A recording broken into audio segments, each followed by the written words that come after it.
இந்த வெள்ளரிக்காய் மோர் எப்படி பண்ணுறதுன்னு பார்ப்போம் வாங்க.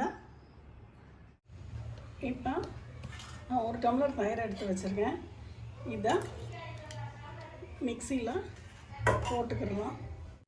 இதளவு உப்பு போட்டுக்கிடுவோம்.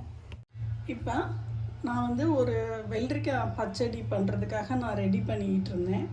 அப்போ வந்து இந்த உப்பு போட்டு ஊற வைக்கும் பொழுது ஊற வச்சு இந்த காயை புழிஞ்சு எடுத்தோன்னா எனக்கு வந்து இந்த மாதிரி இந்த கொத்தமல்லி, கேரட்டு, வெள்ளரிக்காய், வெங்காயம் இந்த தண்ணி கிடச்சிருக்கு. இதை வடிகட்டி, ஏன்னா இது வந்து உப்பு கைக்கும் குடிக்க முடியாது, அதனால் நான் இப்போ மோர் பண்ணுறேன். அந்த மோரில் நம்ம வந்து இந்த வெள்ளரிக்காய் மோராக ரெடி பண்ணிக்கிடுவோம். இதை வடிகட்டிட்டு போடணும், ஏன்னா கேரட் அப்படியே வாயில் வரும். இப்போ நான் வந்து வெள்ளரிக்காய், கேரட் அதெல்லாம் நான் கொத்தமல்லி, வெங்காயம்லாம் நான் தயிர் பச்சடிக்காக ரெடி பண்ணேன்.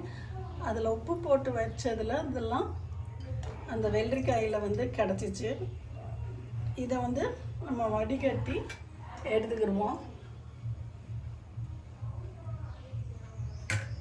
இப்போ அந்த மிக்சியில் அடித்த மோரை ஊற்றிக்கிடலாம். 1 டம்ளர் மோருக்கு 2 டம்ளர் தண்ணி. இப்போ நான் 1 டம்ளர் மட்டும் மிக்சி கழுவி கொண்டு வந்து ஊற்றுறேன். இன்னொரு பங்கு தண்ணி ஊற்றிக்கிடலாம். நம்ம இந்த அளவு மோர் ரெடி பண்ணிட்டோம்.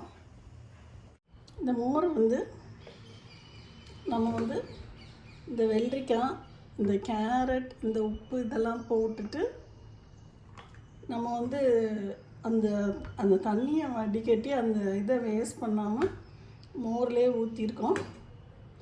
வெள்ளரிக்காய் மோர் வெங்காயமும் போட்டதுனால அந்த வெயிலுக்கு நல்லா குளு குளுன்னு இருக்கும்.